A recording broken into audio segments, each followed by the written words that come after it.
want to share something about what we should do and how we can save money, because not just money and time when you are doing something about the compliance for these two markets at the moment. But before that, actually, but in the past couple of days, I really want to thank for our partner, Liberland Hong Kong Business Association, for promoting us to all the buyers, not just in Hong Kong, but also our audience in UK and also in Europe, and really thanks for the support for us. In the past few days, we have got a lot of questions that you guys want to talk about with us, but of course we will talk about that later on, and also we will have a Q&A session today. But before that, I want to answer one question: is okay, what is HKTDC.com sourcing? So today I will have a little bit time. I will talk a bit about that on what we are. Actually, HKTDC.com sourcing is a sourcing platform by Hong Kong Trade Development Council. We have been promoting Hong Kong for over 50 years, and okay, but we are the platform. We call it, actually, it's a platform not just for Hong Kong. Actually, it's a platform for all the global buyers. As long as you want to connect with quality suppliers, you can just get to us. You can just talk to us. Here you see, actually, the platform, the council itself actually is a government, is a statutory body of Hong Kong government, of Hong Kong Special Administrative Region government, and we have our platform since 2000 years. And we have actually what we are doing is like we know that sometimes, especially for now, we may not able to travel around for the fairs, and that's why we are the platform connecting the buyers and suppliers across the world. As long as you have any sourcing need, you can just come to our platform to look for the product and the suppliers that you want to you want to engage with. And our website was revamped in October 2020, and we got quite a good result in the past 2 years, with a lot of visits and inquiries have been made to our platform. And it's pretty simple. When you think of anything, you can just go to our website, and there's a search bar over there.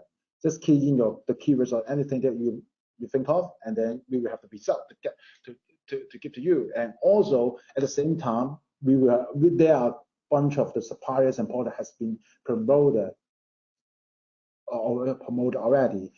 And apart from our website, we have many other promotion many channels to connect with you, to tell you the product that you like, and many other things that we can also promote over here.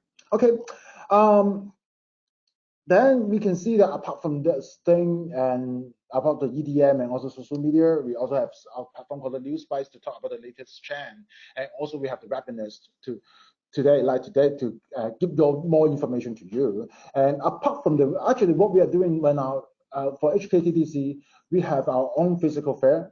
We also have our virtual fair and also our online platform, that is HKTDC.com sourcing, to provide you a 24/7, anytime, anywhere sourcing solution for all you guys, wherever you are. So if you want to get to know more about us, you can just go, there is a URL, and just visit us, and then you can get to know more about us. Okay, that's a very quick introduction of what you are listening and who we are, but I think something more important is we want to introduce the speaker of today, Caspar, and he is the managing director of Product IP, and he has a very strong experience on compliance, and in the past over 25 years, he has been working in many different industries about the compliance issue, not just for Hong Kong and China, but also for Europe and many countries in Europe, and to be sure that all the thing is safe, not just safe, and also saving your time, money. Okay, Caspar, hello, hi. Hi there. Yes. Hi there. Hi, thanks for with us to talk about the compliance issue, because actually I think it's something that many people is thinking about how to save time, and it seems quite complicated. Actually, for me, I'm still new for doing sourcing, and actually compliance for me is something quite complicated. And actually, like beginner like me, or even for those who are very experienced in compliance, and it's really a big hustle for us. So what we should do for the first step, if we want to start a compliance for our products, because when previously we would just do something very locally, but now we know that we have to extend our radar to more markets, and Europe and UK will be a market that many people want to engage in. But what's the first thing that we want to do when we want to do our compliance on trading business over there? Well, I think as with any other parts of your business, pick your battles. If this is not your expertise, find a third party that helps you with that expertise. Like, if you don't have a sourcing office, you can use HKTDC sourcing to help you with that. If you don't have trucks yourself, you hire a logistic company. If you are not familiar in taking care of controlling or monitoring the changes in legislation, use an expert to help you guide on that. But to make the decisions about what you want to do, this is always that the businessman himself or businesswoman himself need to make for themselves. So similar as what you are doing, we are also doing, and we make their life a little bit easier around that, but it's part of dealing with the business.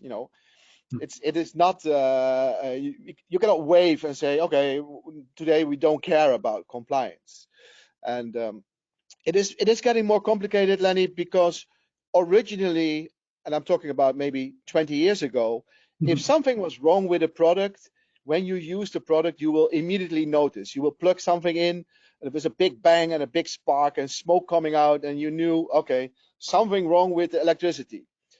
But today's legislation is, a lot of things are not about the function of the product. It's about the chemicals that are inside, or how much energy does the charger use when your phone is not connected. So you don't get initial feedback when you use the product about the non-conformity, but it is still a rule. So we follow a little bit the same approach as the sourcing platforms. A product that we want to give people the tools, and we want them to start a compliance journey in the same way as you start the sourcing journey your end. Start with something that you already understand, product, just product, and the complex world behind that we already organized at our side. So okay, when you're doing about, because for the testing, previously we can just see like there's a host there or there's a defect there, which really physical defects we can check it by our eyes. But when you talk about chemicals, something we don't know. So actually, I think there is a dilemma for me. Okay, I have limited budget, but I know, but many of us will just try to do all the tests before we send them for the compliance, because we want to mix. We want to pay safe. Okay, before they ask me, I do all the tests, so I do whatever I can. But then at the time, money and time is an issue. So what should we do when we are facing this dilemma? It seems such a logical solution just to test. But if you see how many restrictions there actually are at the moment, and the number of restrictions increases because we all become smarter and we know more about chemicals. So the list of chemicals that we want to ban becomes longer. And to extract a chemical from a piece of plastic requires a certain process. It's not just one process to extract all the chemicals. Different substances have their own processes, and then you need to count them. So this seems a solution, but this is a burning money solution. Because the real reason why you test is that you are in doubt if it's in there.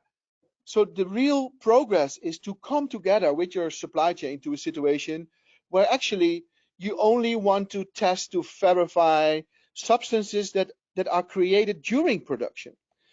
Because sometimes in the process, certain chemicals are created during the process. So you only want to restrict those limits. And the rest, if it's not in there, then you don't need to test if it's there. So people tend to forget that the European legal structure doesn't require testing per se. It requires a level of confidence to make a statement about the compliance of the product. Completely different than in the United States. And the UK, even after Brexit, has the same philosophy. So it is an endless road, because you will take more and more time and more budget to test more and more chemicals or other aspects. You need to flip it around, and you need to start to work with your suppliers on trust. Understood. So I think, yeah, there are many things we have to consider. So maybe it's a time, because we are talking about top 5 tips, maybe it's the time for talk about what are those tips for us to save the money and time. Yeah, I'll pass it for you there.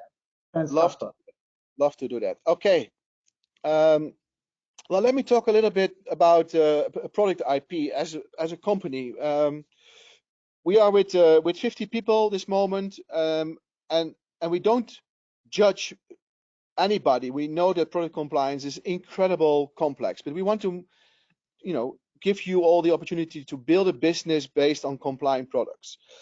And we are operating since 2009. We have our head office in Ede in the Netherlands.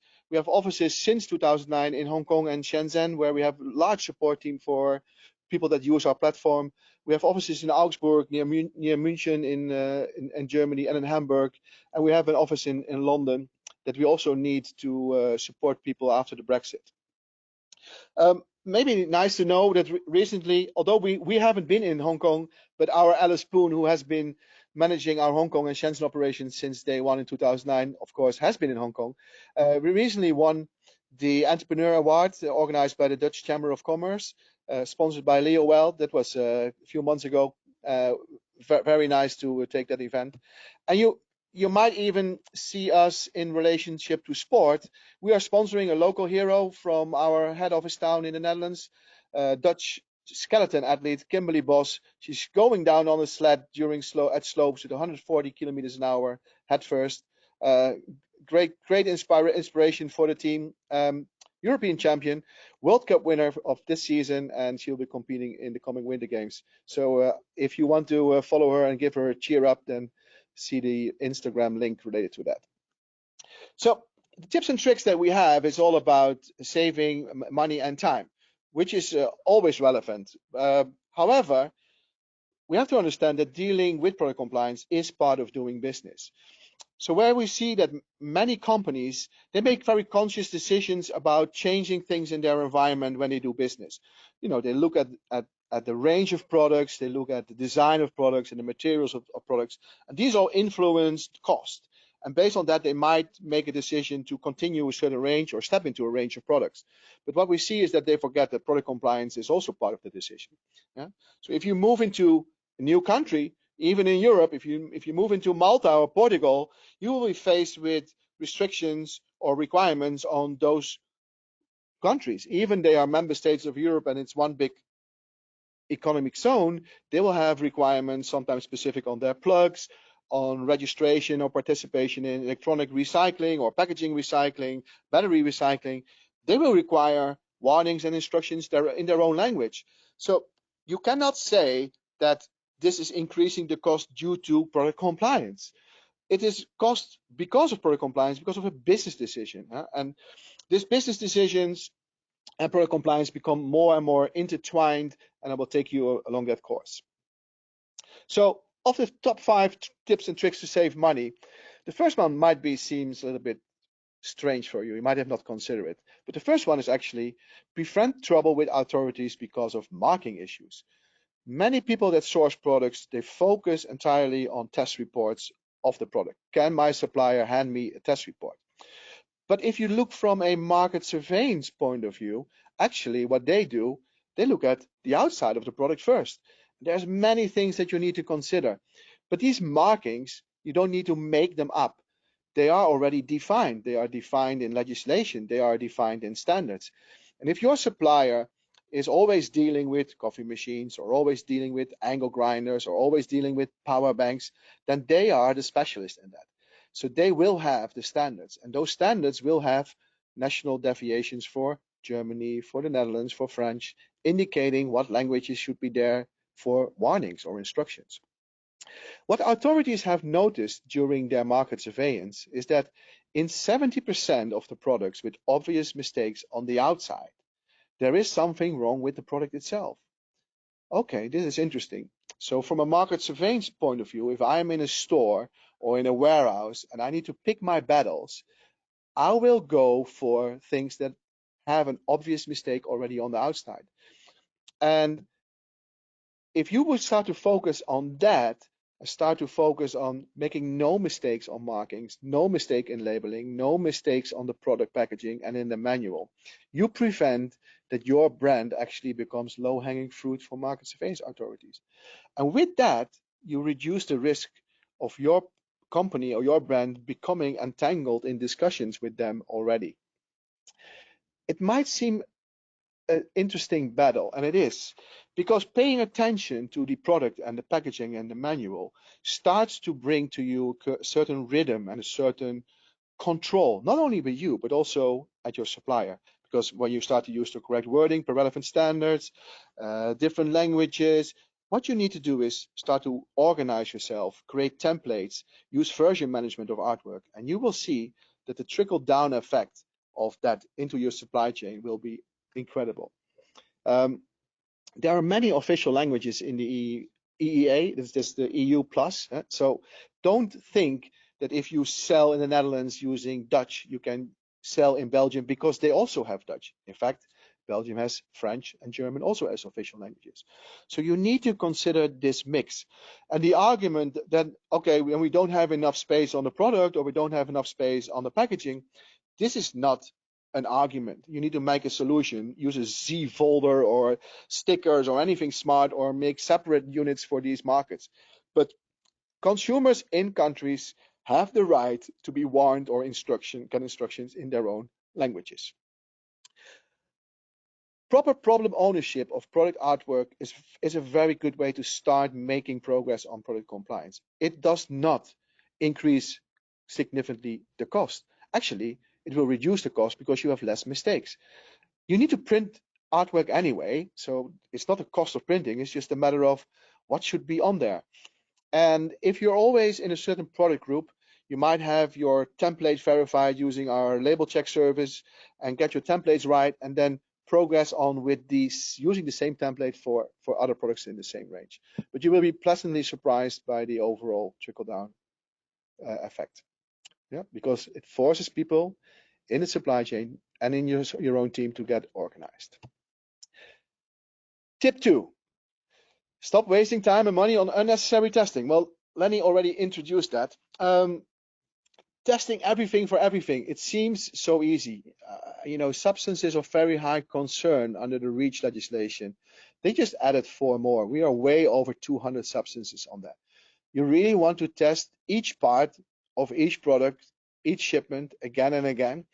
I've used the example in the pre-talks of this meeting with Lenny before. It is like you buy apple pie from a factory, but they cannot ensure that the taste very right. So what you do is you ask an inspector to take a bite out of each apple pie, see if the taste is good. Well, that leaves you with apple pies that you cannot sell unless you make this bite out of your apple pie a feature. You need to have a supplier that tells you can test any apple pie, but I'm controlling sugar levels, I'm controlling oven temperatures, I'm controlling all the ingredients that I'm using, and they are consistent. They are consistent. They taste good, and some even taste better. And that is the way forward, because the more we start to know about, for example, substances, the more you would need to test. So this test everything for everything is really not a way out. There are simply too many substances that are restricted. Each chemical will require their own process to be extracted from a part. Then you must count these parts. So this takes time. Sample preparations, you don't have that time. Too time consuming, too costly. And it is a common mistake.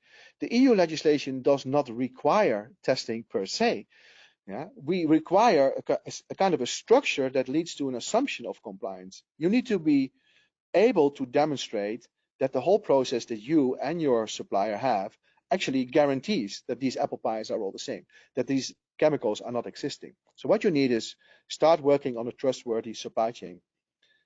Listen, I don't say that you need to say bye-bye to your current suppliers. You just need to step up the effort together with them and realize that the way you have been dealing in the past is not the way you can deal in the future. Yeah. Sometimes the argument that we have is, but our supplier doesn't know what substances they use. Well, this is, of course, just in plain English, this is a BS argument. I've worked at factories. How can you calculate cost if you're not sure what is in there? How can you adjust your processes or your machines if you're not sure what is in there? What do they buy their vendors that supply them part? Do they buy illegal chemicals? Are you not aware that globally, when you supply substances, this is also raw material plastics or colorants. If you supply substances business to business, that they always have to be accompanied with a safety data sheet. What is on that safety data sheet? Ingredients. This is not about factories giving away complete recipes, but at least I want to know what is in there, okay? And what is in there, if it's not if it's something in there what is not supposed to be in there, then we don't need to test. We need to change the formula, right? And there's one interesting way. Chemicals is actually the cross point where product compliance and social compliance meet. Many of you, larger companies as well, or maybe not you, but your large company that you support in the European market or the UK market as your customer, they will require the whole supply chain to be social compliant.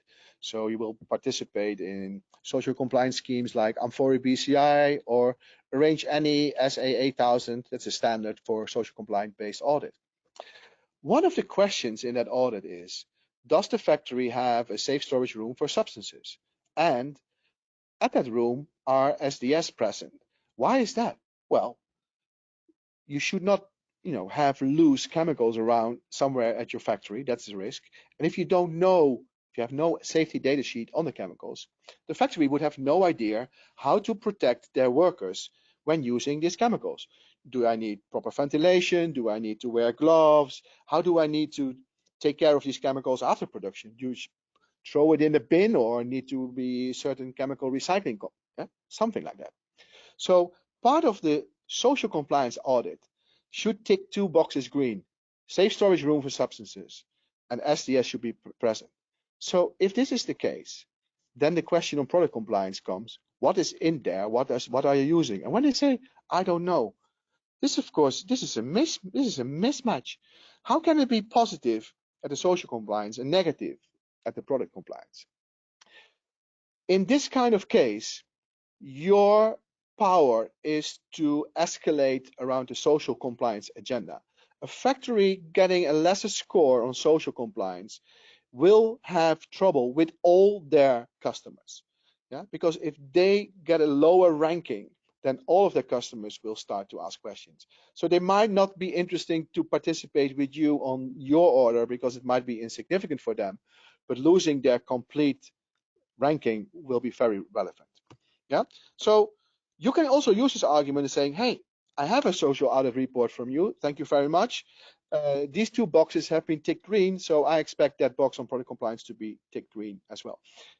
There is no cost in having this discussion, right?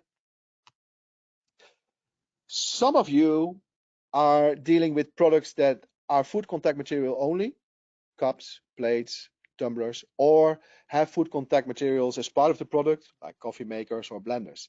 Food contact materials have a very specific legal framework. There's actually one common rule in food contact materials: you don't want to eat the product. You don't want anything from the product to move into the food. You don't want to eat the Mickey Mouse printed on the plate, right? Makes sense. Especially when it's plastic, you even need to pick substances used from a so-called positive list. You cannot just pick any materials. You must choose from the positive list. So suppose you have a product that has food contact material aspects. How can a supplier say, I'm not sure what's in there, when they have to choose plastic materials from a positive list? This list is public, it's available, the link is there. There's even one more thing. Anybody involved in production of food contact materials and placing them on the market must have a quality system that is so-called good manufacturing practice, which means that at any stage you can look one step back, where is this coming from, and one step further, where is it going to? So there must be control and traceability. If a factory doesn't have good manufacturing practice and make food contact materials, you should start working on upgrading it. When they do have good manufacturing practice certification, it will list certain products that are covered under that certification, like plastic plates, plastic cups, or stainless steel pans, or cutlery. If they have covered that, which they should have, there's no use or need to test these products at the end, because they will be able to prove what goes in there. And if everything that is in there is on a positive list, and they will have a quality system that is certified, they can, again, like with the apple pie, guarantee that they're all great. So you can do some random spot checks, but this is just as an add-on, and most likely they will all be okay. It should be clear upfront, food contact materials. Then, in our requirement list, where people always complain that it is very long, and we just say, shouldn't be surprised that it's very long if you haven't seen it before. It's just very comprehensive. Many people forget one thing on the chemical side. These are POPs, persistent organic pollutants. I put this plan there because it's persistent organic pollutants means that they will be in nature for a very, very long time. I'm talking 50,000 to 100,000 years. Yeah. So the half time of these chemicals is unbelievable long. The first of the POPs, which is a whole group of chemicals, actually been regulated already in 1978. So if nobody has been asking for it, then obviously they all have been lying under a rock. In fact, if you would test your blood, really, you will find POPs in your blood. They've been there since you've been born already, okay, since your birth. We have made a special compliance clip on that. The link is there, which gives you more idea on POPs, where to look for, and how to test them. Because the group of POPs is large, but certain POPs are related to certain aspects of products or certain products. So you can, again, very wisely limit these checks. Yep. And there's recalls on POPs, of course. You know, also electronics recalls of POPs. If a POP is detected in a product, you have a recall. This is not sales stop. You will have a recall, definitely. Yeah. If this is detected when the goods are at customs, you basically are confronted with confiscating of all the goods at customs, and they are all chemical waste. This is not normal recycling. Yeah. I know that some of these POPs, they can be tested for $30, $35. So are you willing to risk anything for $35? I guess not. So stop wasting time and money on testing. Get your suppliers and yourself, get yourself organized. Ensure that there's proper information, that information is detailed. They should be demonstrating that they are in control. There's no cost in being a controlled organization. There is cost in chaos, especially risk in chaos. And the risk and the related expenses are for you, not for the factory. They will be gone, okay? Some people say, yeah, but we use testing and random sampling. But how can you use random sampling if it's chaos? You cannot. You can only use random sampling as a method for additional checks when it's structured. Yeah. Don't apply statistics on chaos. Top 3, ask the right questions in the right state of sourcing. Very relevant, related to the discussion that we just had before. Where should I start? It's very complex, you know. There's only a few people busy with QA, QC. There's a long supply chain. There's many things to check for. And how do I prevent this is hurting my business? Okay, you need to understand that for compliance, there are 2 aspects important: the design and the production. Yeah? So you cannot just focus on the design. You also need to look at mass production. However, at the sourcing stage, you will focus on the design capabilities of the factory. There are so many regulations, and each of the regulations have essential requirements. Essential requirements could be: do not waste energy, eco-design, or prevent children to be harmed by the product, Toys Directive. Electrical safety, don't get injured from electrical shock, Low Voltage Directive. So all of them have essential requirements. Product IP has taken care of that whole essential requirement mumble jumble and organized that into a database that starts with something that is called product. And I'll show you later. A good design, and you can prove that with a type test, shows that the design is able to take care of the essential requirements. The next step is, are they making the product as the approved design, right? So, and are you not introducing new risk during mass production? We have made a process, but we didn't invent the process. The process in the European market is to look at what essential requirements are related to the product, make a selection of the legislation, look at the standards that are behind, verify the design, control the quality of mass production. This process is not what we invented. It's just a way to do a self-assessment leading to an assumption of conformity. We have just automated it. Yeah? So we didn't make this legislation. We just make software as a service that helps you in that whole process. So the moment you have an opportunity about something, start, same as with sourcing at HKTDC, start with what you do know, product. You know, baby feeding bottle, t-shirt, table, Qi charger. It's all in our database. And from that database, you generate a requirement checklist. You can share that requirement checklist via the web with your supplier. They can upload evidence against that requirement list, and we have a tool called Matchit that helps you to review the relevancy of that information. If it's not complete, you assign new tasks and collect more information, and when it's complete, you sign it off and you start into production, and you use inspections and audits to verify the production. And at the same time, on the backside, we continue to monitor that requirement list because things are changing. We just looked at one of our customers' account to see what kind of changes we know already will occur in the next 12 months. Close to 400 legal changes in his account. You don't need to worry about that. We will have a traffic light on each file indicating if it's still relevant for a future shipment, or that you need to clone it, update the Q&A, get a new requirement list, and continue the whole process. So it's ongoing business. And in this product requirement list, we have made product requirements categories. We have assigned letters to them. There are A-type requirements, and the A-type requirements are related to the design, type testing. And the B part is focused on production. In fact, the B3 part is just product details, bit of material, bit of substances, production flow, etc. Now, when it comes to sourcing, in an early stage, when you have different factories, you can have a technical file and you start to ask questions around the A type of the requirements and say, do you already have test evidence that proves that your design can meet essential requirements? And this could be of the product that you actually want, or of a similar product that they have in production at this moment, because the product that you actually want still has to be designed. But this gives you a level of confidence. Is this factory capable of designing a product that is able to meet essential requirement? Sufficient in the early stage. And when you start to cooperate with Product IP, if they don't give you any proper feedback on this, then they're probably not organized. Yeah? When you make a supplier selection, you go in pre-production, you say, okay, now let's look at the product that I actually want from you, maybe the new design.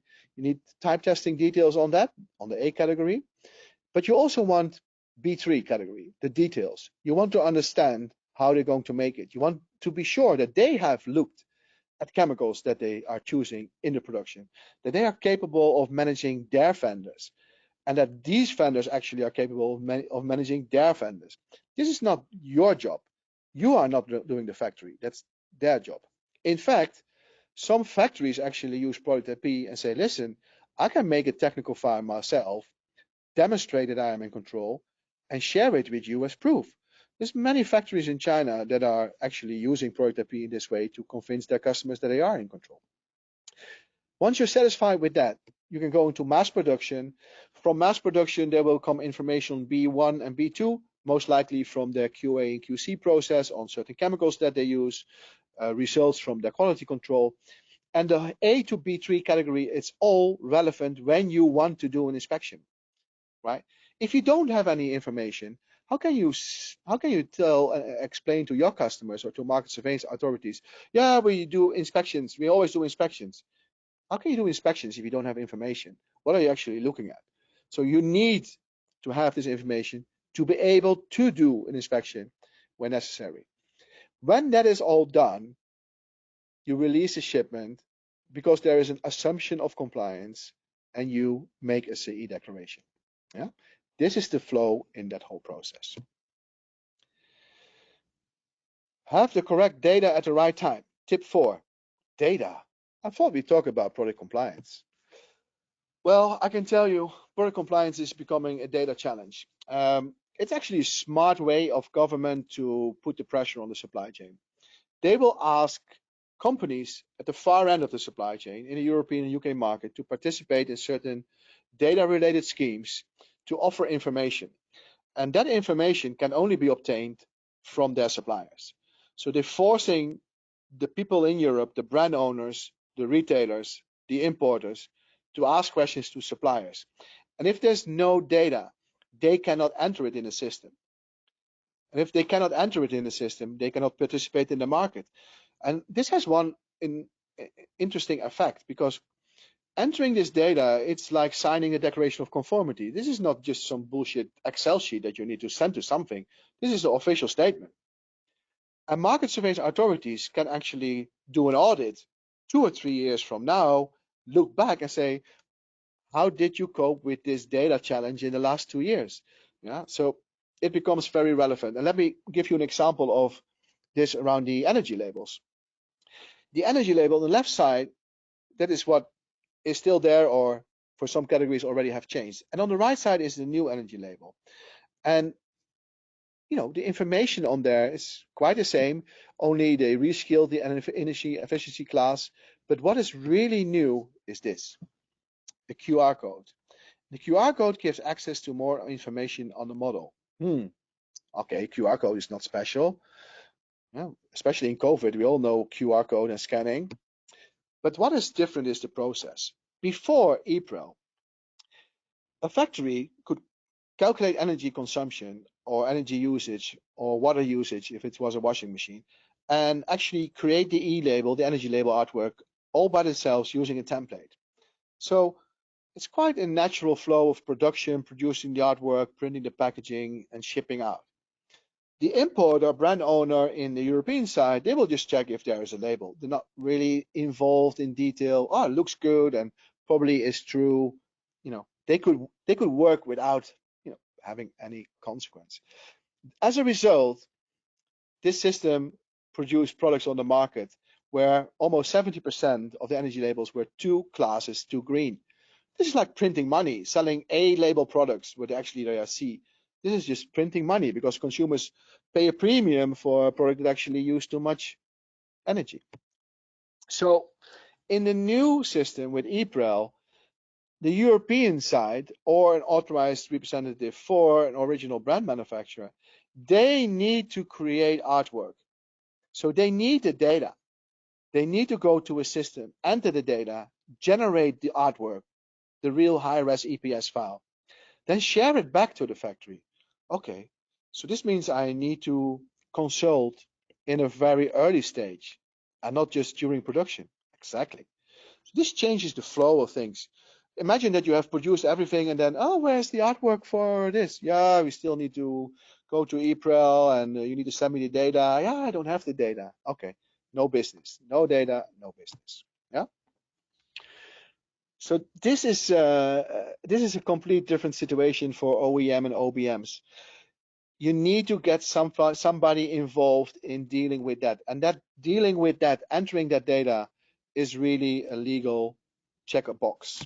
Okay, it's an official declaration. The responsibility lies by either an EU factory, an importer, or an EU authorized representative for a non-EU brand, which is also possible. But somebody in the EU with an EU address, a business in the EU, becomes liable.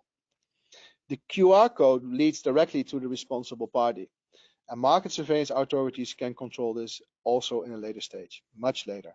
So this means that the pressure on the companies is not just when they import. Oh, nobody checked the import. No.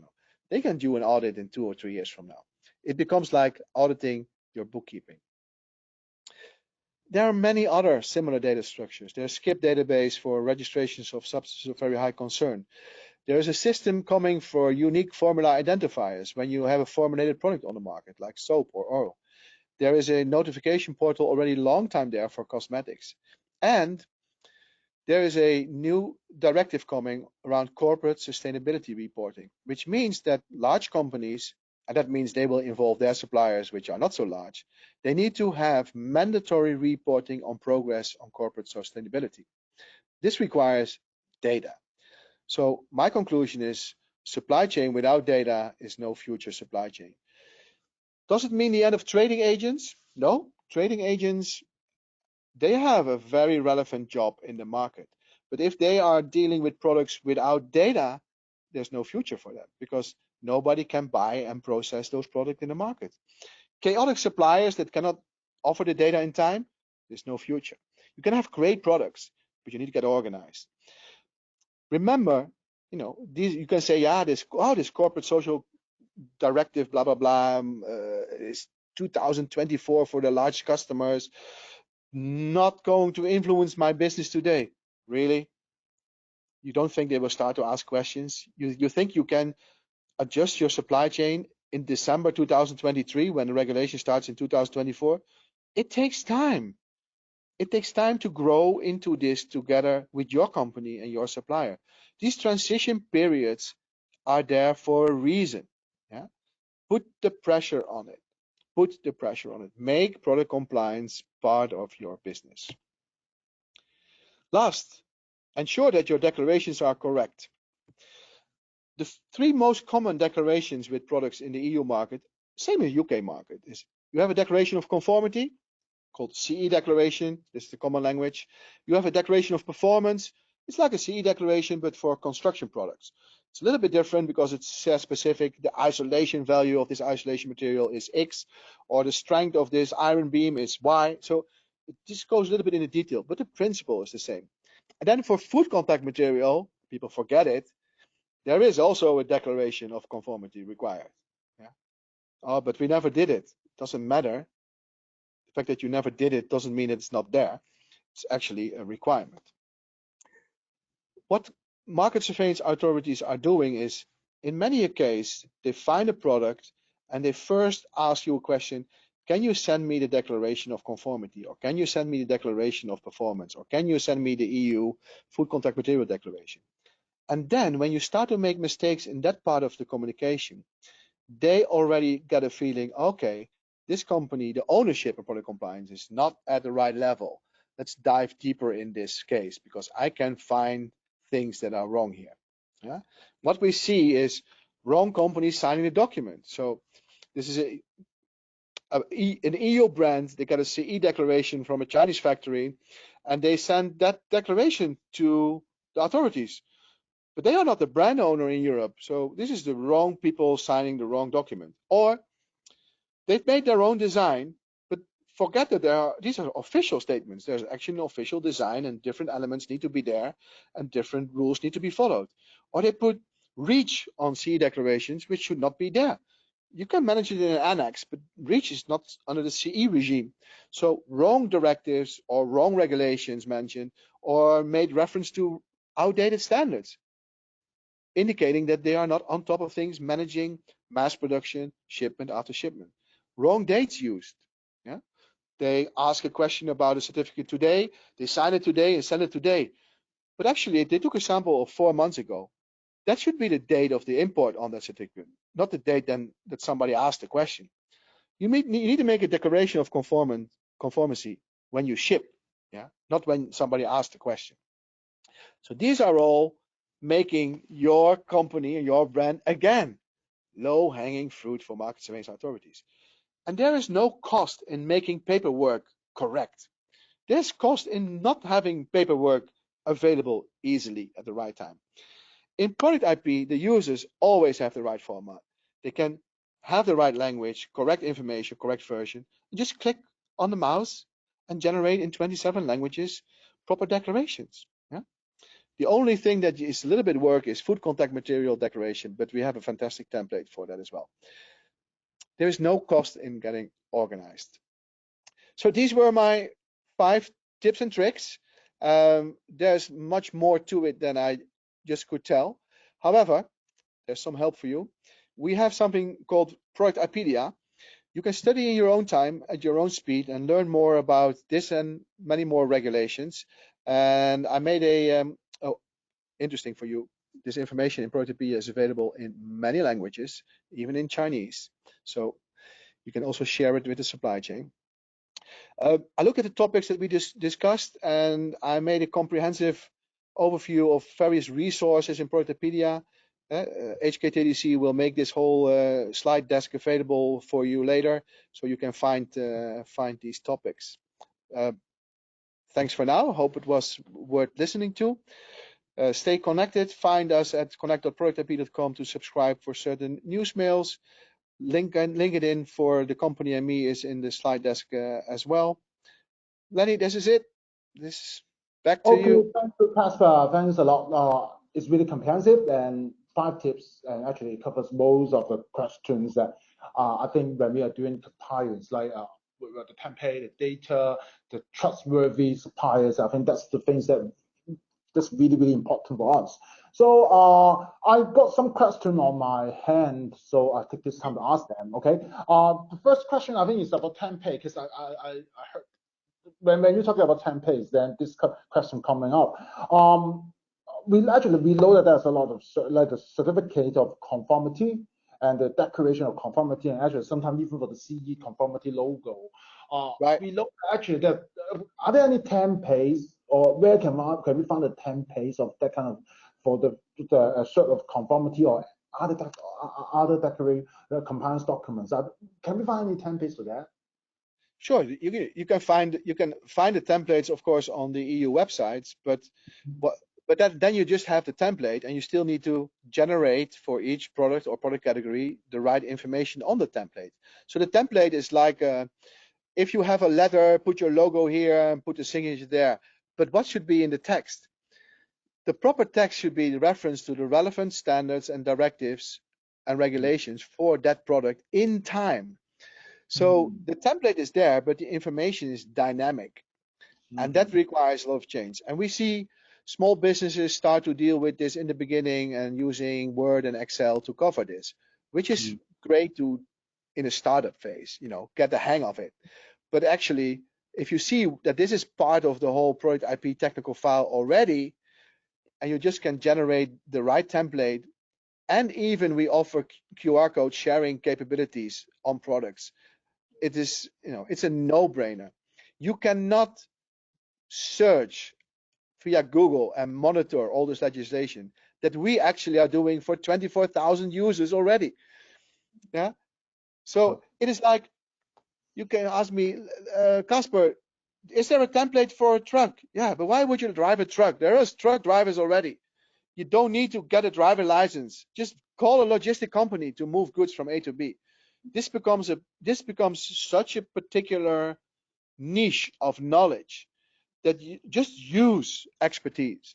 Yeah. Even large companies acknowledge this. They want to focus on the information that we offer them to make business decisions. Okay, understood. So rather than having a template, I think it's more important is to maybe firstly we have to understand how to do that, or actually we find a third party like what you're saying for the logistic. When we cannot handle it, we should find someone professional to do for us rather than just copying something from Google. I know somebody. Like what you say, in time and correct is something really important for us. Okay. There's another question. That's why I understand. There's an EU manufacturer. It said that are there any necessary information to be included in the packaging when the product is being manufactured by the EU manufacturer? And it said that do they need to have a legal seat in UK, or we can just show the financial registration like the VAT number is enough? Or actually, that's what they are asking. I think what they're saying is like when I are doing something like, are there any necessary information on the packaging when we sell something to UK, and when this manufacturer is in EU? What things that have to... Okay, understood. Is there anything on the packaging that you need to add when you ship a product with an EU brand or EU factory to the UK? EU brand or something from EU to UK? Yeah, of course, Brexit has changed this. Yeah. Before Brexit, UK is part of the EU. Yeah. An EU address would be an EU address also in England. After Brexit, an EU address has no legal relevancy for the UK market. It's like shipping to Japan. The EU address has no use in Japan. Yeah, but we shipped before to UK. I know, but they made their own framework. So the UK market surveillance authorities, which is called Trading Standards, is looking for a contact organization for compliance in the UK. So either if you are in the UK and I'm in the EU and I'm shipping to you, I need to make a decision. Do I start my own company in the UK and put my address on it? Or are you willing, Lenny, as my UK customer, are you willing to act as the contact and I put your address on it? Or the third route is, can I find a UK authorized representative that act as my on behalf of me. And product IP is UK authorized representative as well. So we are acting address for this. And otherwise, you need to make your own business. And I can put you are my UK customer. I can put your address on me, but I have not Lenny. I have many Lennys as customers. Yeah. And I need to have many addresses on it. This is a nightmare. Sure. And in fact, it's the same product. You know, electricity rules didn't change. Children in the UK play with toys in the same way as before. So the design didn't change, but information has a need to change. There is a transition period. You can add a label on the packaging or a label on the product. You don't need to have a final artwork like for the European market yet. The other way around, UK to EU, same.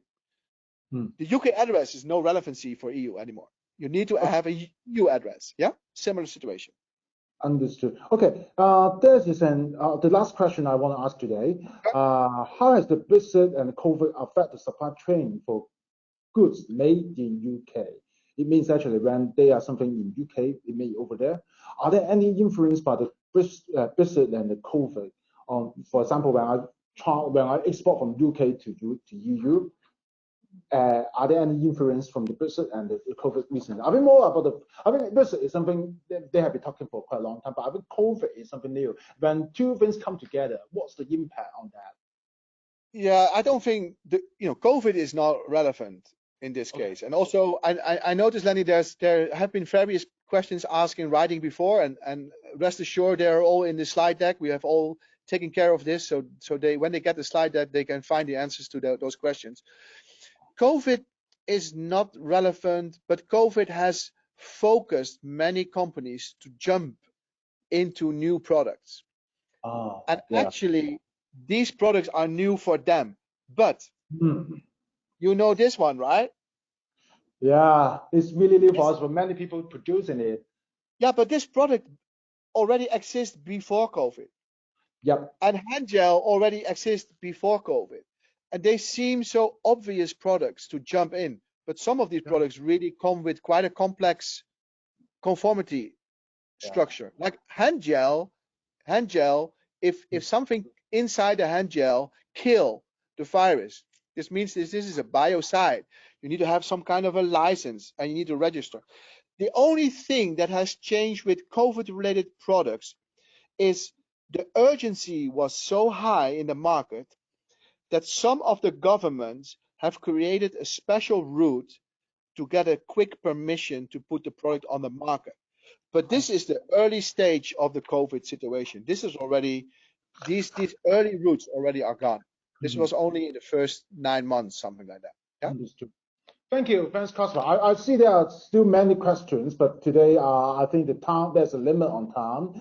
But actually, we will collect all of them and then we'll pass it to Kasper to take a look on that. And actually, we have some answer. Okay, the deck that we present today, we will share to all the audience today, including your question and Kasper's suggestion over there. Okay. Right. Thanks a lot, Kasper. Thank you very much for sharing today. And I also want to thank for all the people joining our webinar today. And this just the start of this year, and still we will have many other webinars talking about sourcing and talking about how buyers can make better for the sourcing online or any other way around. So and at the end of the webinar, I want to thank for your time, and also I want just one thing more we want you to help us is actually there will be a survey after the webinar.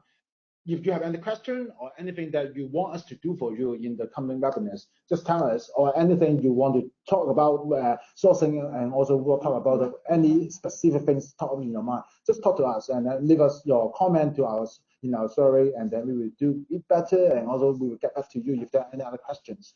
Okay, today, thanks for your time, thanks Kasper, thanks everyone, and just stay with us, and then we will have more and more information shared with you guys. Okay, thank you, thanks a lot.